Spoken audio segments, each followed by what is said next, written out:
Untuk video kali ini saya akan mengulas kode rahasia DTKS atau data terpadu kesejahteraan sosial. Nah, dikarenakan masih banyak dari sahabat sosial yang bertanya kalau sudah terdaftar di DTKS tapi sampai hari ini belum mendapatkan bantuan sama sekali. Nah, sahabat sosial, sekedar informasi bahwa tidak semua masyarakat yang terdaftar di DTKS itu bisa mendapatkan bantuan sosial dari pemerintah. Karena ada kode yang wajib sahabat sosial pahami dan ketahui. Namun sebelum kita jelaskan, sila kita intro dulu.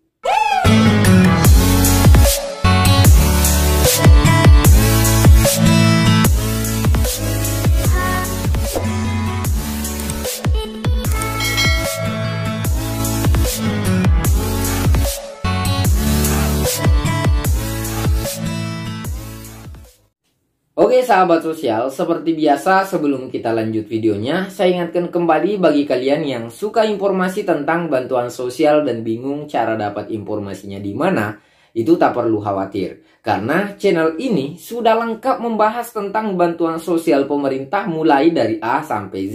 Seperti PKH, BPNT, KIS, KIP, hingga KIP kuliah, itu sudah kita bahas lengkap pada channel ini. Makanya untuk kamu yang belum subscribe, silahkan di subscribe dulu. Untuk kamu yang baru gabung, perkenalkan saya Nurham Sadik. Saya merupakan salah satu SDM atau pendamping sosial program Keluarga Harapan. Nah, saya juga aktif berbagi informasi dan aktivitas seputar bantuan sosial melalui kanal YouTube ini. Maka daripada itu saya sangat mengharap dukungan dan support sahabat sosial untuk channel ini dengan cara mengklik tombol like setiap video yang ada di kanal YouTube ini, pelajari informasinya, dan apabila sahabat sosial memiliki pertanyaan silahkan ditulis di kolom komentar. Saya janji akan setiap pertanyaan dari kalian pasti akan saya baca. Kalau tidak dibalas, nanti saya akan buatkan video khusus untuk kamu atau untuk sahabat sosial. Ingat, jangan lupa di share setelah menonton video ini agar video ini bisa bermanfaat untuk banyak orang. Oke sahabat sosial, nah, sekarang kita lanjut ke pembahasan intinya. Banyak dari sahabat sosial sudah cek namanya di DTKS dan katanya di aplikasi ini itu mendapatkan bantuan sosial PKH atau BPNT atau BST. Nah, ternyata sahabat sosial, tidak semua masyarakat yang terdaftar di aplikasi ini itu betul-betul mendapatkan bantuan sosial. Itu karena ada kode yang belum banyak orang tahu dan wajib kamu tahu dan sebarkan ke tetangga, keluarga, ke sanak famili agar tidak terlalu berharap atau gagal paham terkait DTKS. Nah, kalau kita melihat contoh salah satu data ini mendapatkan salah satu bantuan sosial pemerintah yaitu mendapatkan bantuan BPNT. Karena kode terakhir dari nomor EDBDT dari data ini memperlihatkan angka 02. Nah, ini angka apa sahabat sosial? Silahkan disimak baik-baik. Jadi sahabat sosial, dalam DTKS atau data terpadu kesejahteraan sosial ini merupakan angka yang diperuntukkan untuk istri atau nomor urut kedua anggota rumah tangga dalam keluarga. Ini biasanya adalah istri pada saat sahabat sosial melakukan pengecekan dan ternyata sahabat sosial dalam aplikasi ini mendapatkan bantuan sosial. Silahkan perhatikan angka terakhir dalam EDART DTKS adalah angka 02, itu berarti sahabat sosial tercatat sebagai penerima bantuan sosial yang tertera pada aplikasinya.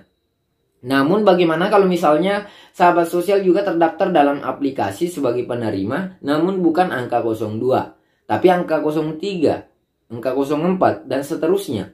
Berarti sahabat sosial ini tercatat sebagai anggota rumah tangga yang masih berstatus anak, bisa jadi cucu dan seterusnya. Jadi sahabat sosial intinya begini, pengkodean angka 01, angka 02, 03, 04 dan seterusnya dalam kode EDBDT dalam aplikasi ini itu merujuk pada status dan urutan sahabat sosial dalam keluarga. Misal EDDTKS-nya sekian 01, itu artinya sahabat sosial tercatat sebagai kepala keluarga. EDDTKS-nya bla bla bla 02 itu bisa berarti sahabat sosial statusnya sebagai istri. Bla bla bla 03 itu artinya sahabat sosial tercatat sebagai anak. Nah, semoga sahabat sosial bisa paham. Tapi sebelum itu jangan di skip dulu. Kalau misalnya sahabat sosial sekarang bertanya, Bang, saya sekarang sudah pisah kakak sama orang tua, atau status saya sekarang sudah jadi istri, sudah punya kakak baru, statusnya sudah sebagai istri tapi masih tercatat 003 di ID DTKS-nya. Nah, itu artinya data sahabat sosial belum termutakhirkan atau sahabat sosial masih tercatat dalam data keluarga lama atau keluarga orang tua dan statusnya masih anak bukan sebagai istri. Sekarang bagaimana sih cara untuk memutakhirkannya? Nah, untuk memutakhirkan data sahabat sosial itu tidak ada bedanya kalau sahabat sosial mendaftarkan diri di kantor desa untuk dimasukkan dalam data terpadu kesejahteraan sosial. Karena data sahabat sosial merupakan data keluarga baru, jadi prosesnya sama dengan yang lain. Laporkan ke kantor desa data terbaru sahabat sosial dengan membawa fotokopi KK atau KTP untuk diajukan. Nanti prosesnya akan dilakukan musyawarah desa bersama tokoh masyarakat dan aparatur desa untuk mempertimbangkan apakah sahabat sosial layak untuk dimasukkan dalam data terpadu kesejahteraan sosial ini. Apabila layak, desa nantinya akan melaporkan ke dinas sosial data keluarga baru sahabat sosial. Setelah itu pihak dinas sosial akan melakukan validasi ulang apakah sahabat sosial layak untuk dimasukkan di DTKS. Nanti melihat apakah sahabat sosial betul-betul termasuk keluarga miskin atau bukan. Barulah nantinya pemerintah daerah melalui dinas sosial mengajukan ke Menteri Sosial data sahabat sosial untuk dimasukkan dalam DTKS. Nantinya kalau sahabat sosial sudah dimasukkan, baru sahabat sosial berpeluang untuk mendapatkan bantuan sosial. Alurnya panjang itu karena memang persoalan bansos DTKS itu tidak main-main dalam Kementerian Sosial. Orang bisa saja dipenjara kalau misalnya main-main data. Misal nih, sahabat sosial mencoba untuk memalsukan datanya, mengaku miskin, mengaku sebagai keluarga tidak mampu, padahal sahabat sosial punya mobil, punya motor, punya sawah, dan aset-aset berharga lainnya. Nah, itu tadi bisa saja termasuk pemalsuan data.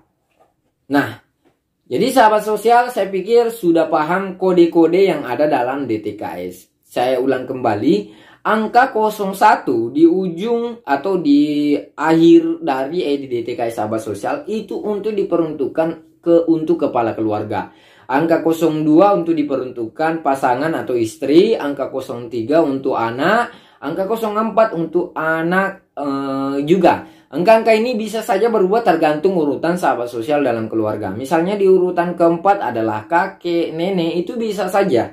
Nah, sekarang kalau sahabat sosial merasa layak untuk mendapatkan bantuan dan sudah punya kakak atau keluarga baru, silahkan daftar ulang. Saya yakin pemerintah sangat merespon keluarga yang memang layak untuk mendapatkan bantuan sosial, tapi belum terdaftar dalam DTKS. Buktinya, Ibu Menteri membantu warga terlantar untuk membuat KTP agar bisa dibantu.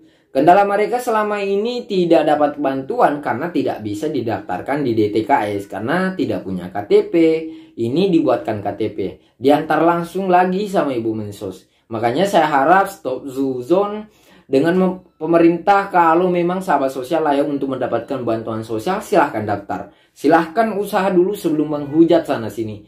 Nah, sepakat atau tidak? Nah, selain kode-kode tadi, saya mau perlihatkan aturan tentang keluarga miskin menurut pemerintah yang sangat layak untuk mendapatkan bantuan. Jadi, masyarakat bisa dikatakan miskin jika dalam rumah tangga tersebut setidaknya memenuhi 9 kriteria dari Badan Pusat Statistik sebagai berikut. Yang pertama, luas lantai bangunan tempat tinggal kurang 8 meter persegi. Jenis lantai tempat tinggal terbuat dari tanah, bambu atau kayu murahan. Jenis dinding tempat tinggal dari bambu rumbia, kayu berkualitas rendah atau tembok tanpa diplaster. Tidak memiliki fasilitas buang air besar bersama dengan rumah tangga lain. Sumber penerangan rumah tangga tidak menggunakan listrik. Sumber air minum berasal dari air sumur. Mata air tidak terlindung, sungai atau air hujan. Bahan bakar untuk memasak sehari-hari adalah kayu bakar, arang, minyak tanah. Hanya mengkonsumsi daging, susu, ayam dalam 1 kali seminggu. Hanya membeli 1 setel pakaian baru dalam setahun. Hanya sanggup makan banyak 1 atau 2 kali dalam sehari. Tidak sanggup membayar biaya pengobatan di puskesmas ataupun di poliklinik. Sumber penghasilan kepala rumah tangga adalah petani dengan luas lahan 500 meter persegi. Buruh tani, nelayan, buruh bangunan, dan buruh perkebunan dan atau pekerja lainnya dengan pendapatan di bawah 600.000 per bulan. Pendidikan tertinggi kepala rumah tangga tidak sekolah, tidak tamat SD, atau hanya tamat SD, tidak memiliki tabungan, barang yang mudah dijual dengan minimal 500.000 seperti sepeda motor, Ini kredit ataupun non kredit, emas, ternak, kapal motor, atau barang modal lainnya. Nah, bagaimana sahabat sosial? Kira-kira dari 14 kriteria kemiskinan tadi, apakah sahabat sosial layak untuk mendapatkan bantuan sosial atau layak untuk terdaftar dalam data terpadu kesejahteraan sosial? Tulis di kolom komentar. Saya tunggu. Assalamualaikum.